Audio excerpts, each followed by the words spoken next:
Welcome to Spiritual Psychology.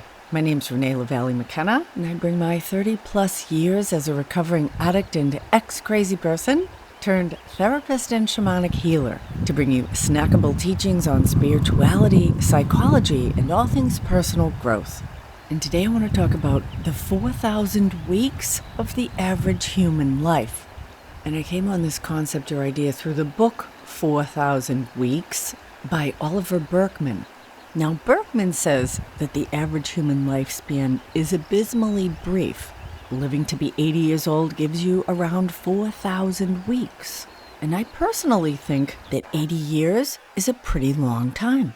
And you'll have to read his book to hear more about what Oliver has to say about 4,000 weeks, but I found myself very inspired by the concept, particularly since my 60th birthday is approaching, which, if I live to be 80, 52 times 20, is 1,040 weeks left.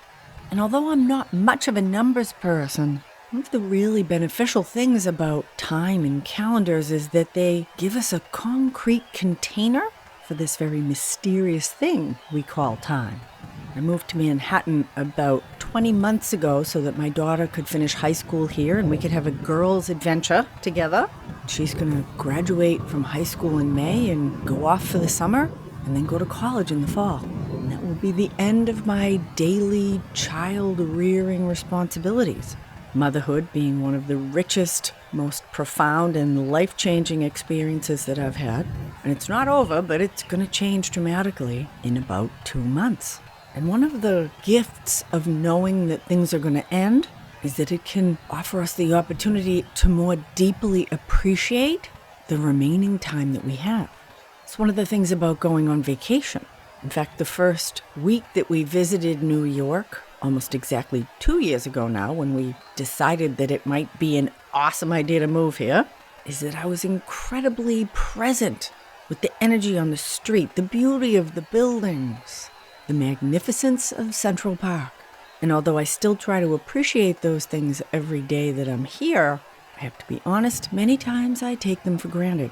Just like it's very easy to lose perspective that this precious time with my girl is a particular moment, and it will never be repeated again. And honestly, that fact is true for every moment of our life, each of which is unrepeatable. Sometimes we're really glad about that.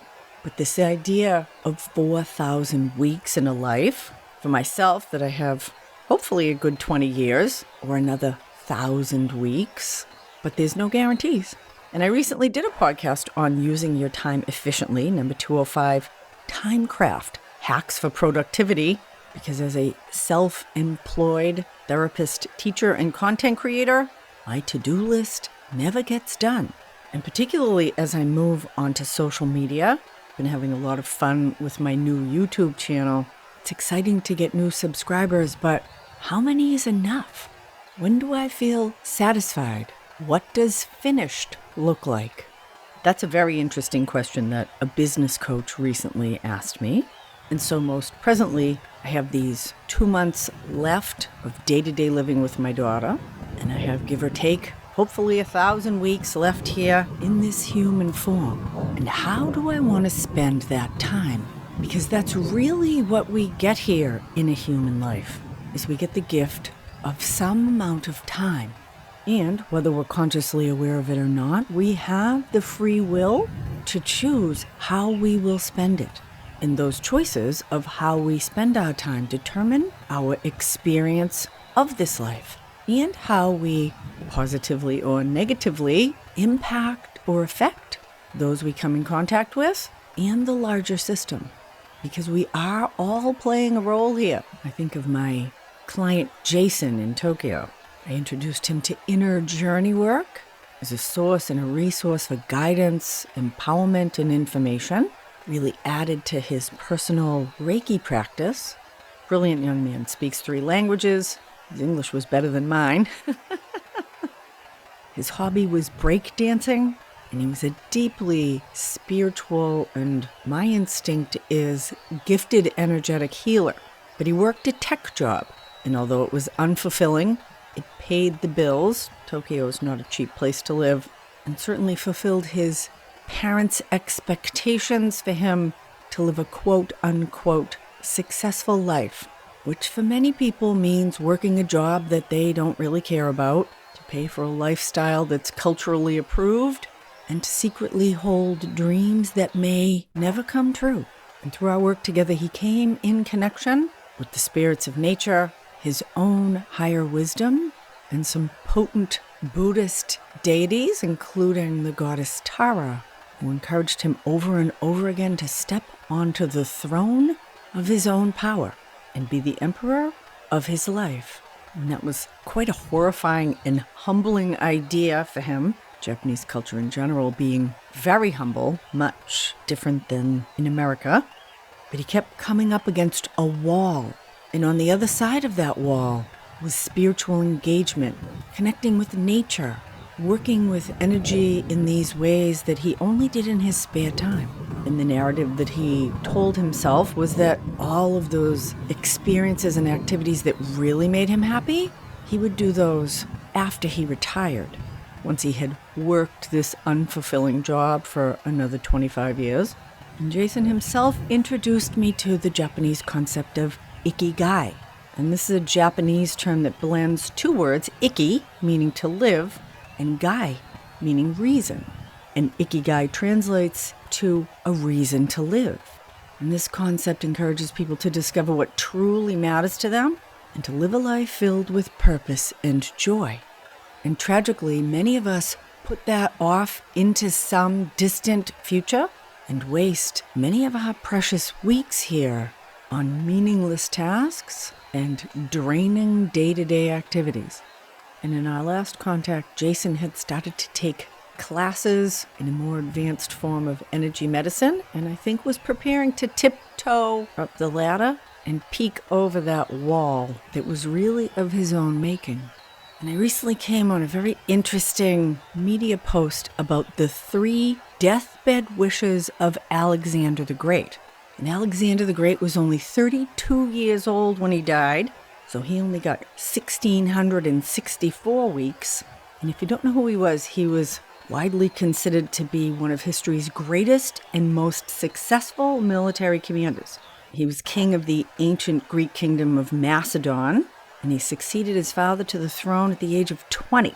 And he spent the next 12 years conducting a lengthy military campaign basically through the known world, through Asia and Egypt. In fact, the city of Alexandria in Egypt is named after him. And by the age of 30, he had created one of the largest empires in history, stretching from Greece to northwest India. And lore goes, on his deathbed, and sources suggest he died of alcoholism and strychnine poisoning. Somebody poisoned him. But anyway, on his deathbed, Alexander the Great summoned his army generals and said, "I will depart from this world soon, and I have 3 wishes. The first, I want the best doctors to carry my coffin. The second is I want my wealth to be scattered along the procession to the cemetery. And third, that my hands should hang outside the coffin for all to see." And Alexander's favorite general kissed his hand and said, "O king, we assure you that we will fulfill these wishes, but tell us, why do you make them? They are so strange." And Alexander said, "I want the doctors to carry my coffin to demonstrate that in the face of death, even the best doctors in the world have no power to heal. I want the road to be covered with my treasures so that everybody sees that material wealth acquired on earth will stay on earth.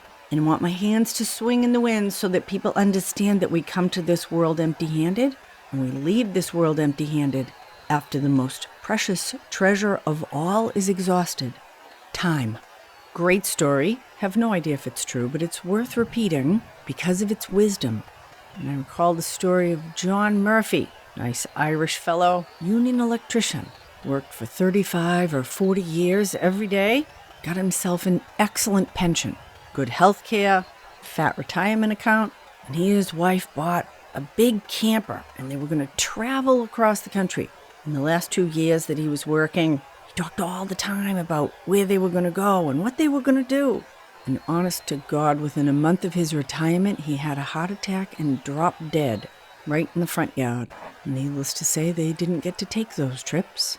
One of the things I'm really glad that I have been able to teach my daughter is the power of choice and creative opportunity. And when we decided to leave the high school she was at in San Francisco, kind of fancy, prestigious Jesuit affair, I told her, listen, we have lots of options.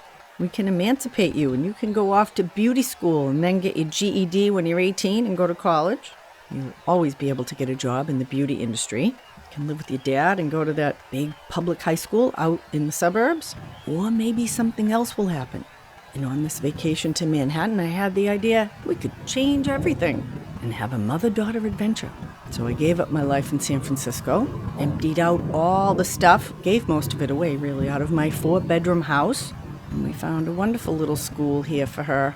Socially wonderful, academically, but anyway, I got this great corner apartment in the Upper West Side. We always have options to create positive, constructive change in our life. But we often need to be open-minded and willing to let go of the limited ideas of what we believe is possible and our fears about what we think we need for the future.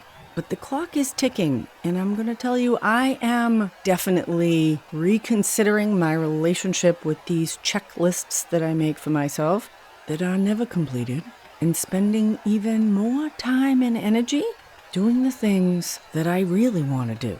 I don't think anybody lays on their deathbed and says, I wish I spent more time at the office.